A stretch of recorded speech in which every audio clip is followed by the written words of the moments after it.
정유라 씨가 이제 곧 이제 입국하는데 네. 정유라 씨는 어떤 혐의를 적은 겁니까? 지금 체포 영장에는 업무 방해만 들어가 있어요. 다른 네. 게 아니라 이화여대에 입학하는 과정 그리고 이화여대 들어갔었을 때도 이제 성적 등의 특혜를 받았다 이런 건데 여기서 그래서 이제 많은 분들이 궁금해하시는 게 야 그러면 체포 영장까지 2020년 3년까지 발부가 돼 있으면 오자마자 바로 구속시킬 거냐? 그거 혐의 하나만 갖고 구속이 되냐? 그건 다른 얘기죠. 네, 다른 얘기인데 네. 그 다른 얘기가 이렇게 한번 생각하시면 될 것 같아요. 덴마크 법원에서 송환 결정을 해줬어요. 네. 근데 이 범죄인에 대한 송환 결정을 해줄 때는 양쪽 나라에서 다 중대한 범죄, 1년 이상 실형을 맞습니다. 받을 가능성이 맞습니다. 있는 범죄가 있다고 법원이 봤을 때 이렇게 인정을 해주는데 네. 덴마크에서 입학 비리를 가지고 1년 이상 받을 수 있을까요? 그쪽에서는 그런 개념 자체가 거의 없어요. 그러니까 우리처럼 대학에 들어가는 게 그렇게 치열한 데도 아니고 대학 들어갔다고 해서 이 학사 비리라는 개념 자체가 잘 안 잡혀요. 그래서 말씀드리는 건 뭐냐면 틀림없이 이게 국외재산 도피라든가 아니면 역외탈세 같은 부분들이 거기서는 그게 큰 죄죠. 그렇죠. 세금 그것들이 탈루하면. 검찰에서 소명 자료를 보낸 부분이 덴마크 법원에서 봤었을 때도 아 이거는 한국 법원에 데려가서 심판을 해볼 필요가 있다라고 인정을 했기 때문에 보내주는 거예요. 그렇게 해석하신 거군요. 예, 그렇죠. 예. 앞으로 그래서 아까 위장전입 마무리하자면 위장전입은 법률적인 용어가 아니고 나쁜 위장전입, 좋은 위장전입이 있다 이렇게 설명하시면 안 되고 네. 예. 제가 지금 생각하다 보니까 양지열 변호사가 욕먹는 걸 제가 도와드리려고 하는 거거든요. 욕 드십시오, 그냥 계속. 뭐 얘기를 해요, 끝까지. 아니, 생각하다 보니까, 내가 도와줄 필요가 없지. 아니, 아니, 억울하면 풀어줘야 될 거 아니에요, 이거 사람이. 본인이 알아서 해결하시고요. 그러면 정유라 씨가 송환되는 배경은 그 현지 법원의 관점에서 보자면, 이대 입학과 관련된 게 아니라 그쪽에서 세금 탈루나 또는 뭐 독일이나 덴마크 내에서의 돈과 관련된 것을 혐의를 인정했을 가능성이 높다. 네, 그렇죠. 제 대표적인 게 정유라 씨 같은 경우에는 독일에 본인 이름으로 4억 7천 가량의 주택이 있어요. 독일에. 그렇죠. 근데 그게 20대 초반에 그 한국에 있는 우리 국내 은행하고 독일 지점에서 지급 보증을 해가지고 그것도 무역회사나 받을. 그렇죠. 예. 일반 개인은 신용장을 받을 수 받아가지고. 없는 신용장을 가지고 그거를 담보로 대출을 받았다라고 설명을 했거든요. 예. 그리고 그 담보는 한국 내에서 이제 자기 아버지인 정윤회 씨가 강원도에 있는 땅을 담보로 지급을 했다라는데 말이 안 되거든요. 이게. 말이 안 되죠. 예, 현실적으로. 그거 하나만 명백하게 봐도 의심점이 분명히 있어요. 어떻게 20대 어린 그 친구가 뭐 4억 넘는 주택을 독일에 삽니까? 액수가 문제가 아니라 네. 그 방식도 큰 문제인 거죠. 아니 20대에 갓 학교를 들어가는 대학생이 그러니까. 그 무역회사가 받는 신용장을 개설합니까? 그러니까 유일하게 그 부분에 대해서만 잡히자마자 덴마크에서 체포가 되자마자 기자들과 덴마크 법원 내에 처음 모습을 드러냈을 때 인터뷰에서 그것부터 밝혔어요, 정유라가. 본인이 그게 가장 약점이라는 걸 잘 다른 알고 있는 거는 거예요. 잘 모른다고 하는데 네. 그 부분은 굉장히 구체적으로 밝혔어요. 다른 거는 계약서에 엄마가 다 포스트잇으로 가려놓고 서명만 하라 그랬기 때문에 본 적이 없다고 하는데 그것도 이상. 누가 포스트잇으로 다른 부분을 못 보게 가립니까? 그게 말이 안 되는 말이 되는 해명이죠. 얘기가 딸에게 아니잖아요. 계약서를 보여주는데 네. 나머지 그러니까 자기는 아무것도 모른다라고 이제 그 입장을 정리해놓고 나머지는 못 봤다. 어떻게 못 봤다고 할 거야? 포스트잇으로 가렸다는 걸로 하자 이렇게. 왜냐면 방법이 없으니까요. 그러니까 근데 네. 사실 눈을 이렇게 가렸다고 할 수는 없잖아요. 서명은 해야 되니까. 네. 그러니까 그래서 그런 부분들이 너무나 이상하게 받아들여질 수밖에 없는 상황이어서 덴마크에서 서거용을 해줬고 조금 전에 들어오기 전에 보니까 속보 뜬 게 그 칼기 타고 대한항공 편을 타고 오고 있는데 영장 집행을 했다고 합니다. 그 비행기 안에서. 아 그렇군요. 예. 그럼 바로 일단 인신이 구속되군요. 예, 내리자마자 3시에 공항에서 잠시 기자회견을 갖고 포토라인에 선 다음에 바로 이제 서울중앙지검으로 압송될 시간이 겁니다. 워낙 충분히 있어가지고 150일이면 본인의 관련된 혐의나 이런 점들에 대한 기본 방어는 논리는 만들어 왔겠죠. 그게 변호사들이 제일 많이 하는 게 그거죠. 이제 방어를 수사를 네. 받기 전에 우리 계속해서 이런 문제를 물어보면 어떻게 대답을 하자라는 걸 뭐 계획을 충분히 세웠을 네. 텐데 계획이 안 통할 때도 되게 많아요. 사실 맞습니다. 현실적으로. 네, 상대방 변호인 측에서 그런 그 방어 논리를 가지고 나올 거라는 걸 검찰도 알거든요. 또 그렇죠. 그게 네. 이제부터는 이제 덴마크에 있었던 변호사와 또 한국인은 검찰이 어떻게 이제 그걸 꿰뚫냐 그 대결이 될 겁니다. 그 중간 첫 번째 변호사가 갑자기 사망했잖아요. 갑자기 생각났어요 또. 예, 과로를 하셨다고. 참 희한한 일들이 많이 엮여요. 이상하게. 최순실 정유라 씨 사건 주변을 잘 살펴보면 이상한 일이 많습니다. 오늘 여기까지 하겠습니다. 네, 고맙습니다. 예, 오늘 오후 3시 정유라 씨가 인천공항에 도착합니다. 지난 10월에 국정농단 수사가 시작이 됐으니까 이게 8개월 만입니다. 지금 진행 중인 국정농단 재판과 검찰 수사에는 과연 어떤 영향을 미칠지 주목이 되는데요. 얼마 전에 책을 내셨어요. 최순실 국정농단 천일의 추적기 끝나지 않은 전쟁이라는 책을 낸 저자기도 합니다. 민주당의 안민석 의원 직접 연결을 해보죠. 안 의원님 안녕하세요. 네, 안민석 의원입니다. 아니, 언제 책을 내셨어요? 한 2달 되었죠. 4월 초였고요. 예. 최순실 재산을 추적한 게 중요한 부분으로 다뤄지고 있습니다. 이 책에 관련된 얘기는 잠시 후에 조금 더 하도록 네. 하고요. 일단 도피 245일 만에 돌아오는 정유라. 이 최순실 정유라란 이름을 세상에 처음 선보였던 분으로서 소회가 어떠세요 오늘? 정권이 바뀌고 세상이 바뀌었구나.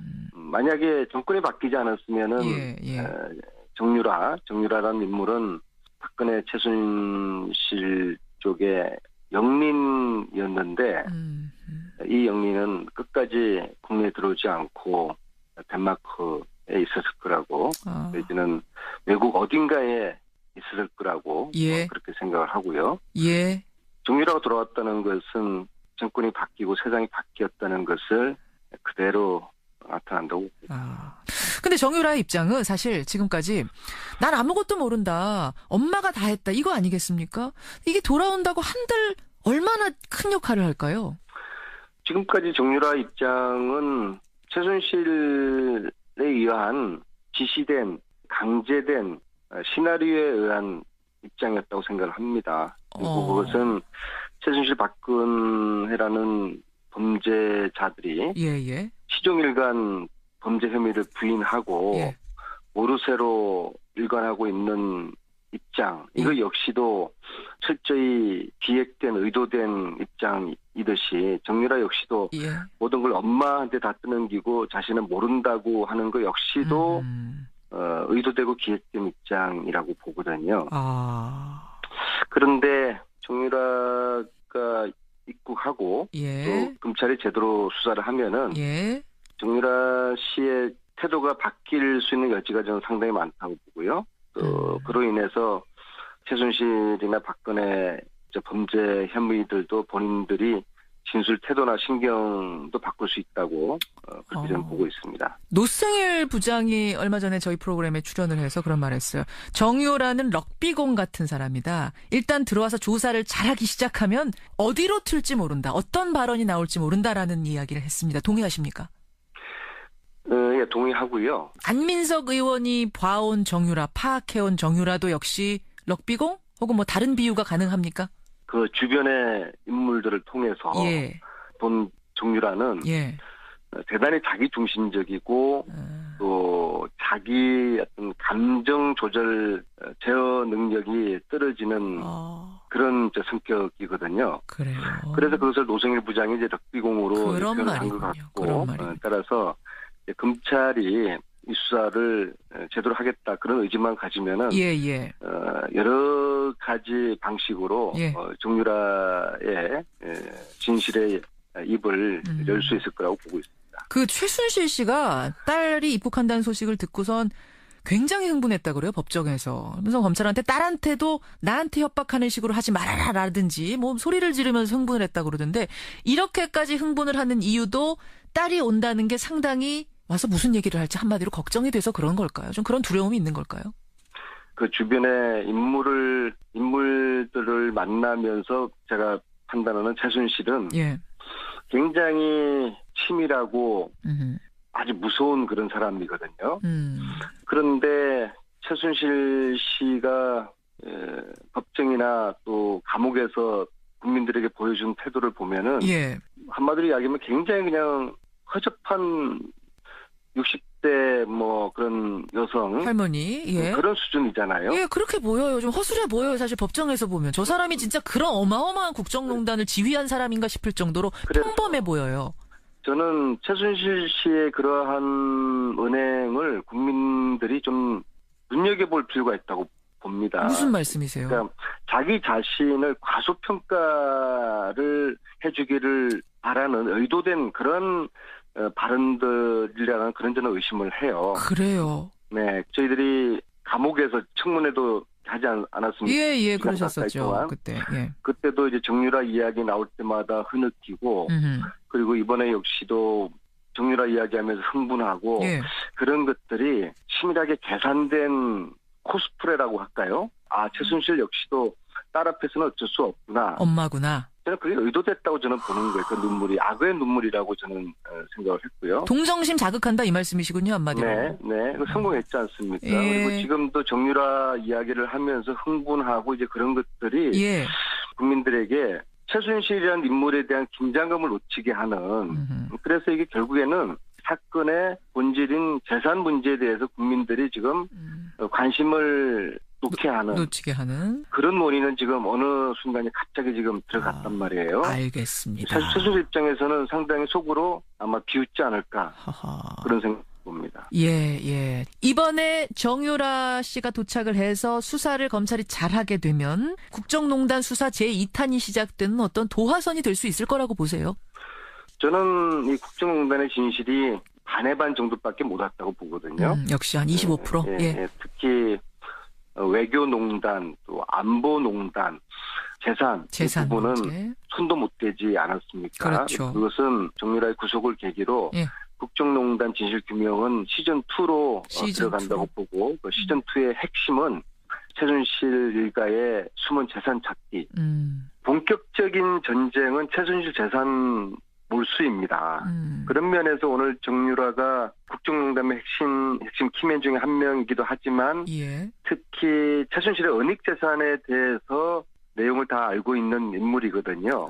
그래서 정유라의 수사는 최순실을 포함한 최순실 일가의 은닉 재산을 추적하고 조사하는데 초점이 모아져야지 이 전쟁이 마무리될 수가 있다. 그리고 이 전쟁의 최종 종착점으로 최순실 재산 몰수 특별법 이것을 제정을 해서 악의 세력의 이제 뿌리를 캐는 것까지 해야지 이제 전쟁이 끝나는 것이죠. 근데 그럼에도 불구하고 촛불이 만들어낸 이 문재인 정부에서 최순실 재산 은닉 이 부분을 다 건드리지 않고 싶어 해요. 이게 하나의 왜 건드리고 싶지 않다라고 생각을 하세요?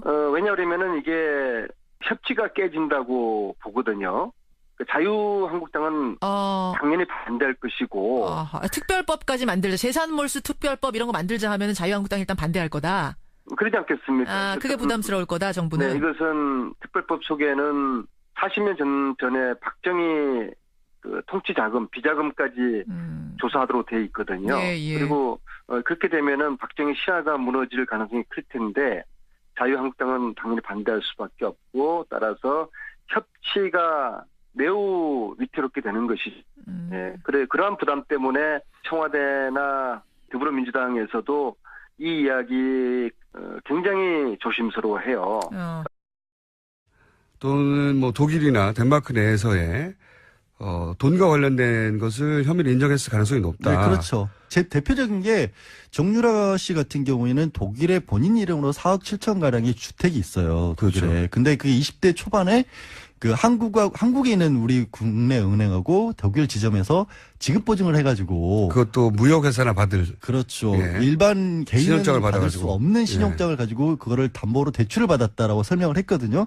그리고 그 담보는 한국 내에서 이제 자기 아버지인 정윤회 씨가 강원도에 있는 땅을 담보로 지급을 했다라는데 말이 안 되거든요. 말이 안 되죠. 현실적으로. 그거 하나만 명백하게 봐도 의심점이 분명히 있어요.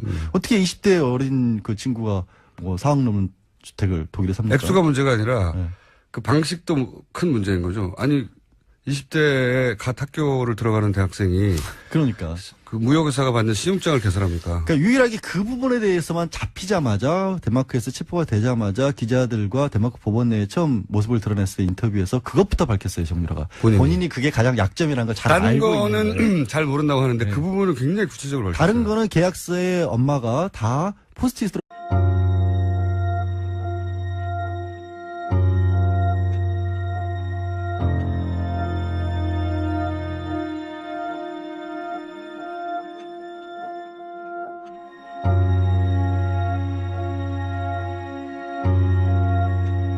정유라 씨가 이제 곧 이제 입국하는데 네. 정유라 씨는 어떤 혐의를 적은 겁니까? 지금 체포 영장에는 업무 방해만 들어가 있어요. 다른 게 아니라 이화여대에 입학하는 과정 그리고 이화여대 들어갔었을 때도 이제 성적 등의 특혜를 받았다 이런 건데 여기서 그래서 이제 많은 분들이 궁금해하시는 게 야 그러면 체포 영장까지 2020년 3년까지 발부가 돼 있으면 오자마자 바로 구속시킬 거냐?